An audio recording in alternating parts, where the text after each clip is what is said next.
Good morning guys! So andito kami ni Mrs. sa church and si Mrs. Good morning, everyone! Kami po ay magbo-volunteer dito sa aming church. Magmumuha ako ng grass dito guys. Sina Mrs. papunta sila sa soul winning. Mami, bati ka nga. Hello, good morning sa inyong lahat, mga kababayan! I will be the last to leave. I won't say a word, just let you breathe. I won't make a sound, I won't slow you down. I knew we were on borrowed From there to here? time, just to pass. Make sure at least we're not very far along. We're gonna dial it in. I was about to ask Jeremiah, why I didn't see any. Yeah. Now we did cut it on Monday, but it was so long and there was so much dead grass that we wanted to cut it again today for Sunday. So yeah, I'll check with you right now. It's probably gonna take the whole 5 gallons. When red and gold paint the sky. Good morning guys! Kakatapos ko lang po mag-cut ng grass dito sa church. So nag-spend ako ng mga mahigit 2 oras yata. By the way guys, kung bago ka pa lang dito sa channel natin, ako po si Harry. Ako po isang registered nurse at simpleng namumuhay kasama yung pamilya ko dito sa California. 5 taon pa lang po kami halos or mahigit ng konti dito sa US. Dumating po kami ng 2020 from Canada. And kasama ko po dito si Mrs. at may 2 po akong anak. Ang panganay ko po ay may asawa na. Yung bunso na lang yung kasama namin dito sa aming bahay. So nagre-renta lang po kami. In today's video ay ibabahagi ko sa inyo yung comment ng isa sa mga subscribers natin. Sabi niya, dyan naman sa Amerika, puro trabaho naman kayong mga nurses dyan, no? Wala kayong ibang ginawa kundi pumasok sa work. Tapos, uuwi ng bahay, tulog, kain, and then pasok na ulit or repeat, di ba? Parang ganon. So, wala kayong totoong life and work balance. Sa video na to guys, ay gusto kong sagutin kung totoo nga ba na walang life and work balance dito sa US or specifically dito sa California since nandito kami. Puro trabaho, bayad ng bills, bayad ng mortgage, payment sa car, sa mga credit card, ganyan. At wala ng totoong buhay, no? So pag-uwi ng bahay, lantang gulay, burnout, stress sa trabaho, and wala nang time sa pamilya, napabayaan na yung family, napabayaan na yung spiritual, hindi na makapunta sa church, hindi na makapagbasa ng Bible, makapag-pray, makapagdasal, or maka-attend ng mga church services, ganyan, no? Sa mga Christians or Catholics, ganyan. Yun yung mga karaniwang impression ng mga wala pa dito sa Amerika, no? So, ang video na to ay para sa mga newly grad nurses o sa mga nursing school, sa iba pang mga gustong pumunta rito, no? Gustong matupad yung American dream. Sabi kasi nila, American dream nga, pero parang nightmare dahil puro trabaho sa US, no? Walang work and life balance na tinatawag nila, no? So sabi nila, dito na lang ako sa Pilipinas, at least dito ganito, relax lang yung buhay, ganyan, easy go lucky, ganyan.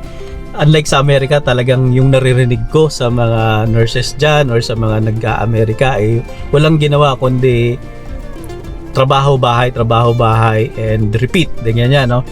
So, totoo ba yung mga bagay na to, no? So, parang awareness or education sa mga papunta pa lang dito. Yun yung topic natin for today's video. By the way guys, andito ako kay Kai, yung van namin. So, meron siyang maliit na fridge. Dito ko nilalagay itong mga drinks. So, meron akong Coke Zero dyan, tubig.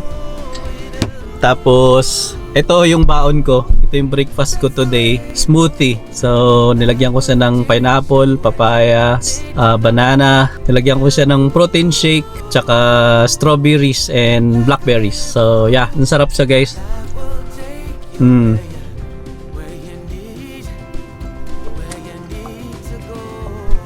Hindi ako kumakain ng heavy meals pagka umaga kasi nagda-diet ako ngayon kasi pauwi kami ng Pilipinas. Pag umuwi kasi kami ng Pilipinas guys, for example last year, ang comment sa akin, ay ang taba mo na. Ganun. So alam mo naman sa Pilipinas, no, although sa Pilipinas pagka sinabihan ka mataba, hindi Hindi insult yun. Parang sa kanila ay, oy, asensado ka na, mataba ka na. Kasi dati patpatin ako no. So siguro sa atin marami yung galing sa Pilipinas, sobrang payat tayo. Pag dumating tayo dito sa first world country like America, dalawang bagay lang ang bati sa'yo, no, ng mga kapitbahay, mga kaibigan, kamag-anak, ganyan. It's either maputi ka or mataba ka, ganyan, no? Which is, minsan mapipikon ka or liba dito parang body shaming yung ganon. Pero sa Filipino culture, ang pagiging mataba ay ibig sabihin ay may marami ka nang kinakain, parang ganon. So, it's a compliment actually, no? So, wag tayong mapipikon na lalo na yung mga nasanay na dito sa US. Pagka sinabihan kang mataba, it's actually a compliment. Before, parang nainis ako pagka sinabihan kang mataba. Parang wala kang disiplina.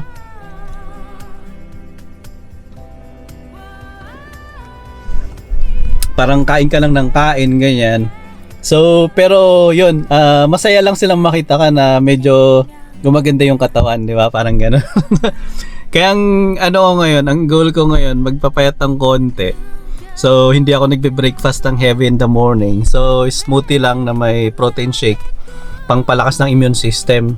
So, last year pala, nung umuwi kami kasi, ni Mrs. dumaan kami ng Japan. So, February 2025 kami may uwi. So, nagkasakit kami ni Mrs. Kaya ako ngayon, nagba-vitamins, saka umiinom nga nitong smoothie kasi para lumakas yung immune system ko. So, siguro kasi sa eroplano, maraming may sakit February, winter dito. So, kulob yung eroplano, so magkakasakit ka talaga. Medyo mainit sa Pilipinas at saka humid, maninibago ka sa weather. Sana this time hindi kami magkasakit. Pauwi pala kami guys ng April, no? Isang buwan kami ni Mrs. doon. Kaya we're so excited. Attend kami ng 50th wedding anniversary ng parents ko. So thanks God for that, no? Golden wedding anniversary nila. We're so happy na na-reach nila yung ganong edad. So yung togetherness nila.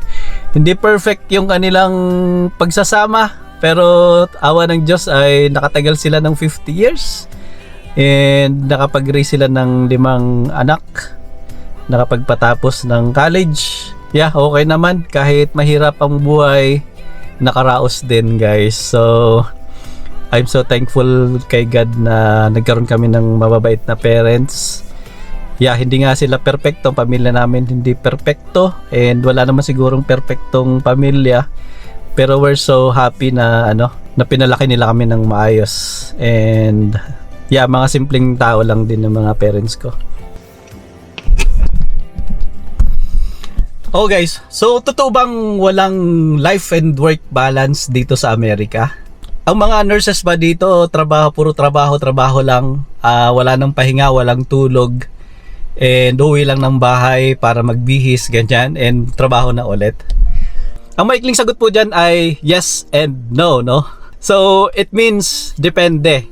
So, yun, depende sa nurse o depende sa tao. Nakadepende sa lifestyle ng isang tao kung walang life and work balance ang buhay niya, no?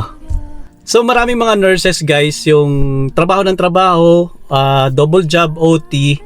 So hindi ko sila masisisi kasi nanghinayang sila sa opportunity, di ba? So yung iba habang bata pa, kayod talaga ng kayod.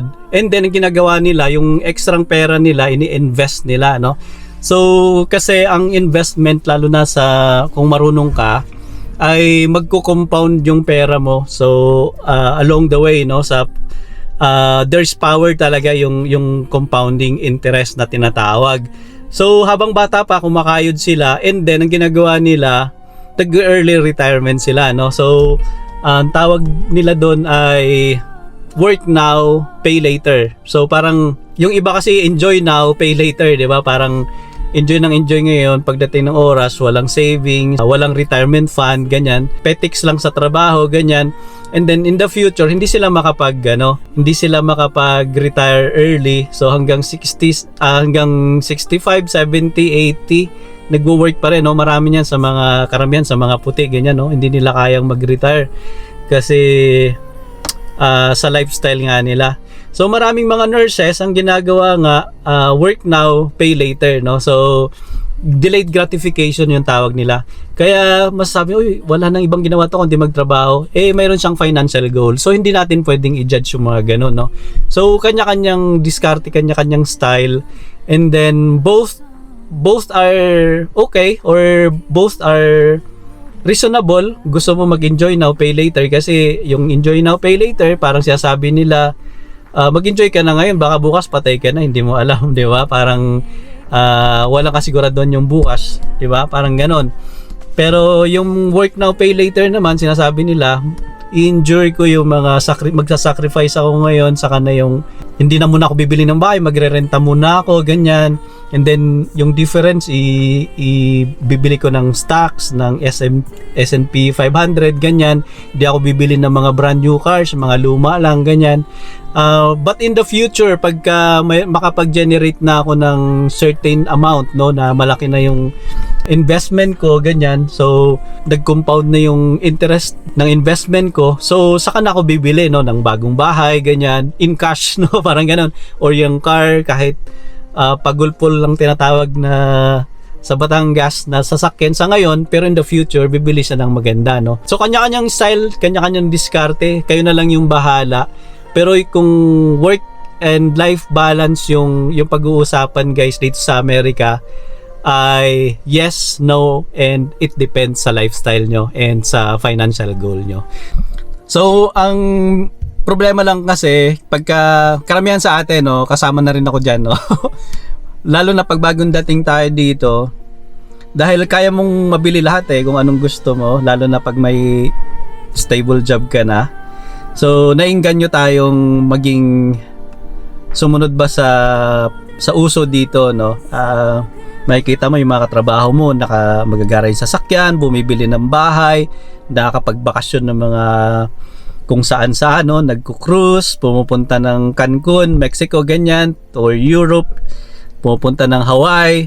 So ang tendency mo, mainggit ka, gagayahin mo rin, pero it will cost you lots of money, no. So ang tendency, papipilitan ka mag-overtime ngayon, pero nasa sayo na rin yun, no, kasi minsan sasabihin mo, kailangan mo ma-experience yun, no, diba? Kasi wala namang kapalit na pera yung mga experiences din. So walang masama sa ganun, no, kung talagang gusto niyo yung ganung lifestyle. Pero ang the best ay balance lang. Mamasyal ka or magbakasyon ka paminsan-minsan pag sobrang burnout na sa trabaho, kasi kung puro trabaho ka na lang din, wala kang travel, wala kang pahinga, wala kang enough na tulog, ganyan. So bibigay din yung katawan mo, guys. Ang labanan kasi dito sa US ay hindi pabilisang yumaman din, at hindi naman talaga payamanan yung yung labanan. Ang importante, komportable ka. So pagka nurse ka naman, yun yung the best, no? We're so blessed kung nurse tayo, kasi may laban tayo, no? So hindi man tayo maging mayaman, pero komportable, guys. Sabihin mo nang nasa gitna, hindi mayaman, hindi mahirap, sakto lang, di ba? So pero may mga mayayaman talagang mga nurses dito, yung mga magagaling mag-invest, may mga side hustles.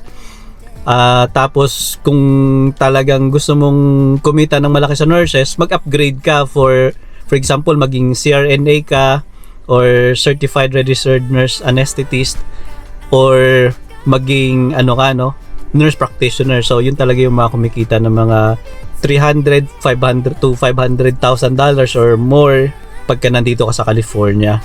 Pero kung halimbawa staff nurse ka lang, okay na din, kikita ka rin ng mga 100,000 plus mahigit.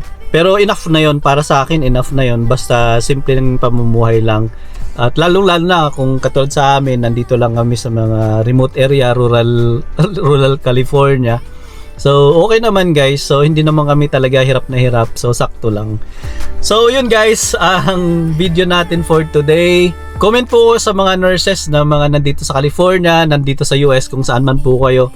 I-comment nyo po sa baba kung may work and life balance po ba kayo, or kung naniniwala kasi mga sinasabi ko, or burit lang, or walang katotohanan yung sinasabi ko. So gusto kong matulungan natin yung mga nagpaplano pa lang pumunta rito at nadi-discourage na ayokong pumunta dyan kasi magiging lang ako dyan, slave. So slave labor, parang ganon. Puro trabaho, burnout, stress. at wala na akong time para sa pamilya ko. So masisira lang yung pamilya ko, ganyan. Para sa akin ay hindi yun totoo, at mag-comment po kayo kung anong experience nyo po dito sa US. Thank you so much guys. Bye. God bless everyone.